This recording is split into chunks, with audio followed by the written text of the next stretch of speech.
Phrase को continue करते हुए अब हम नेक्स्ट एपिसोड में हैं, जहाँ से हम समझेंगे कम के आगे वर्ड जो आते हैं और भी इसके प्रीपोजिशन। तो बेसिक हमारा COME कम जो रूट वर्ड था वो चल रहा था, जिसे वर्ब कहते हैं हम लोग, और इसके साथ में कुछ प्रीपोजिशन यूज़ करके इसका वर्ड का मीनिंग बदलता जाएगा। तो उसी चीज़ों को हम समझेंगे।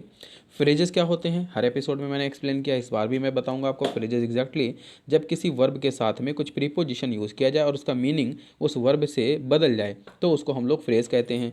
फ्रेजेस का यूज़ बेसिकली सेंटेंस के इंप्रूवमेंट के लिए होता है, सेंटेंस को और अच्छे से कहने के लिए या भावपूर्ण तरीके से समझाने के लिए।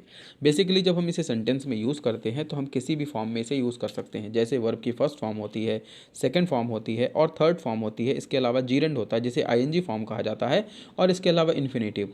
तो इन सभी टाइप में सेंटेंस के अकॉर्डिंग हम इसे यूज़ कर सकते हैं। फर्स्ट वर्ड जो यहाँ पे हमें मिल रहा है कम बाय, तो कम के साथ में अगर हम बाय BY बाय का यूज़ करते हैं, बाय का मतलब वैसे होता है द्वारा, लेकिन जब इसके साथ यूज़ कर देंगे तो इसका अर्थ बदल जाएगा प्राप्त होना, कोई चीज़ घटित होना या कोई चीज़ हमें मिल जाना, इस तरह से। तो सेंटेंस में यूज़ कैसे होगा, it is difficult to come by old coins.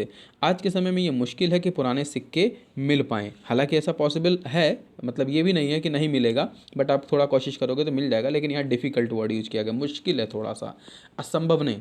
तो इसलिए यहाँ पर ये सेंटेंस को ऐसे यूज़ करके हम समझ सकते हैं कि कम बाय का मतलब है प्राप्त करना या कोई चीज़ मिलना। नेक्स्ट वाली बात करते हैं कम के साथ में आउट का यूज़। आउट का मतलब वैसे होता है बाहर, लेकिन जब हम इसे कम के साथ आउट यूज़ करेंगे तो इसका मतलब होता है प्रकाशित होना। तो बी आउट, प्रकाशित होना, इस तरह सेंटेंस यूज़ करेंगे। और किताब का छपना इस तरह भी समझ सकते हैं कि कम आउट, यानी कि जो रिजल्ट उसका मिलने वाला है उस तरह से। तो सेंटेंस में यूज़ करेंगे तो आई होप दैट, मुझे आशा है कि the book will come out in the next month, कि किताब जो है अगले महीने तक प्रकाशित हो जाएगी। इसे हिंदी में, इंग्लिश में सॉरी, पब्लिश भी हम कहते हैं, यानी पब्लिश होना, छप जाना। तो कम आउट का मतलब पब्लिश भी होता है। इस तरह से चीज़ों को समझेंगे। कम के साथ में अप प्रीपोजिशन यूज़ करेंगे तो क्या अर्थ निकलेगा, विचार करने के लिए प्रस्तुत होना, to be raised for discussion. तो सेंटेंस में यूज़ करके समझेंगे तो होगा the issue will come up tomorrow before the parliament, कि जो मुद्दा है वो विचार के लिए पार्लियामेंट के समक्ष कल प्रस्तुत किया जाएगा। तो विचार के लिए प्रस्तुत करना, सपोज आपने कोई लॉ बना, कोई कानून बना और उसका पेपर आपको देखने के लिए कहा गया कि आप बताइए इसमें सही है कि गलत, तो ये जो प्रोसेस पूरा है ये कहलाएगा विचार के लिए प्रस्तुत होना, इस तरह से। तो नेक्स्ट वन की अब बात करें फ्रेज की, तो यहाँ है कम के साथ ऑफ, OFF ऑफ का यूज़ करना। तो इसका मतलब होता है कोई चीज़ का शुरुआत होना, कॉमेंस या फिर बिगिन, स्टार्टिंग।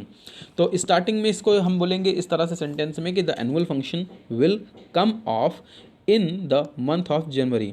जो एनुअल फंक्शन है, यानी कि जिसको राष्ट्रीय फंक्शन बोलते हैं इस पूरे साल का वार्षिक महोत्सव, वो शुरुआत होगा जनवरी में, यानी उसको शुरुआत जनवरी में होने वाली है। इस तरह से इस सेंटेंस में यूज़ करके हम इसके अर्थ को क्लियर कर सकते हैं। द नेक्स्ट वन की बात करें अब कट। कट का मतलब होता है काटना, कोई चीज़ को कट कर देना। अब यहाँ पर कट का साथ में जब कोई हम वर्ब यूज करेंगे, प्रीपोजिशन इस वर्ब के साथ में, तो क्या अर्थ निकलेगा उन चीज़ों को हम समझें। कम के साथ आउट करेंगे तो इसका मतलब होता है लीव आउट या फिर ओमिट, किसी चीज़ को समाप्त कर देना, अदृश्य कर देना। तो सेंटेंस में ऐसे कुछ यूज़ होगा कि you must cut out smoking for your good health, कि कट के साथ में आउट लगाएंगे तो इसका मतलब ये हो गया कट आउट स्मोकिंग, यानी स्मोकिंग को आप कम करिए, उसको समाप्त करिए अपने सेहत के लिए। इस तरह से इसका अर्थ हम लोग क्लियर कर सकते हैं। द नेक्स्ट वन की बात करते हैं यहाँ पर। नेक्स्ट वन है कट डाउन। कट डाउन का मतलब है रेड्यूस, कम करना। यहाँ पर देखो पहले वाले में क्या इसका मीनिंग निकला, समाप्त करना, लेकिन दूसरे में कम करना, समाप्त नहीं। तो समाप्त अलग कंडीशन है, यानी कम के साथ कट के साथ आउट लगाएंगे तब समाप्त, और कट के साथ में डाउन लगाएंगे, कट डाउन, तो इसका मतलब है कम करना। तो if you want to get thin, यदि तुम पतला होना चाहते हो तो you must cut down sweets, तो तुम्हें मिठाइयाँ कम करनी होंगी, यानी मिठाई अगर बहुत खाते हैं तो आपको कम करना होगा, तभी आप थोड़ा सा दुबले होंगे या पतले होंगे, अगर मोटापा ज़्यादा बढ़ रहा है तो। इस तरह से यहाँ पर ये इन चीज़ों को हम मीनिंग के सेंटेंस के यूज़ के अकॉर्डिंग उसका मीनिंग और अच्छे से क्लियर कर सकते हैं, समझ सकते हैं। ऐसी चीज़ें कंटिन्यू रहेंगी। इसके अलावा बहुत से आपको ग्रामर के जो भी टॉपिक आपके हैं उन सभी के वीडियो प्ले लिस्ट में मौजूद हैं। अगर आपने उन्हें नहीं देखा है तो उनको आप ज़रूर देखें, इससे आपको बहुत हेल्प होने वाली है। और हर एक एग्ज़ाम के लिए, हर एक जो भी आपका कॉम्पिटिटिव एग्ज़ाम है, एकेडमिक, सभी के लिए वीडियो अवेलेबल हैं। आप उसे प्लेलिस्ट के थ्रू जाकर सारी वीडियो को देख सकते हैं। इसके अलावा PDF पाने के लिए आप टेलीग्राम पे मुझे ज्वाइन करें, वहाँ से आपको PDF अवेलेबल हो जाएंगे।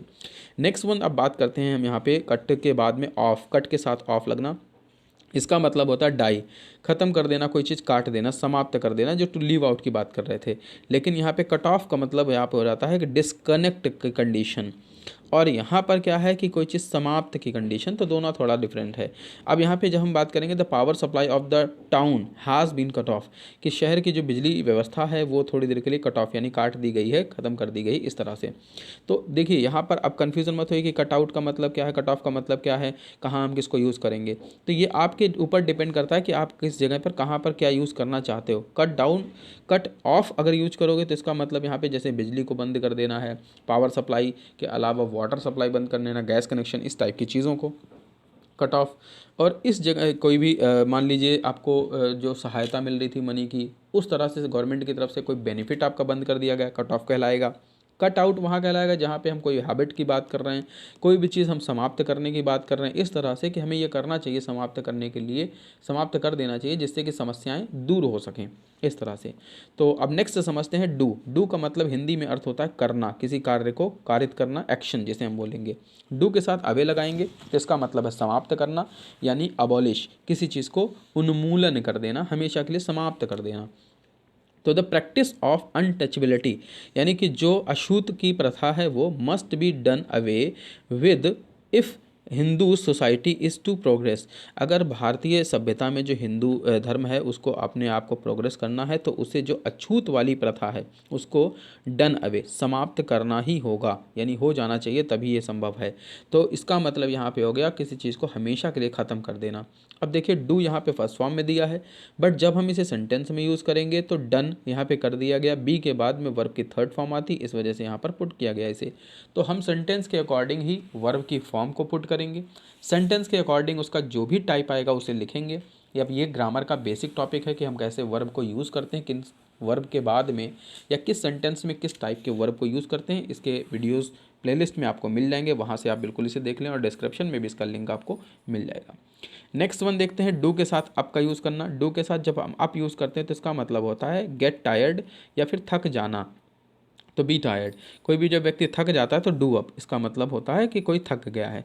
आफ्टर डेज हार्ड लेबर, एक दिन कठिन परिश्रम करने के बाद द पुअर लेबरर, जो गरीब मजदूर हैं, इस कम्प्लीटली डन अप, वे पूरी तरह से थक जाते हैं। डन अप कोई चीज़ समाप्त करना, यहाँ पे एकदम पूरी तरह से थक जाने की अवस्था में पहुँच जाना, इस तरह से।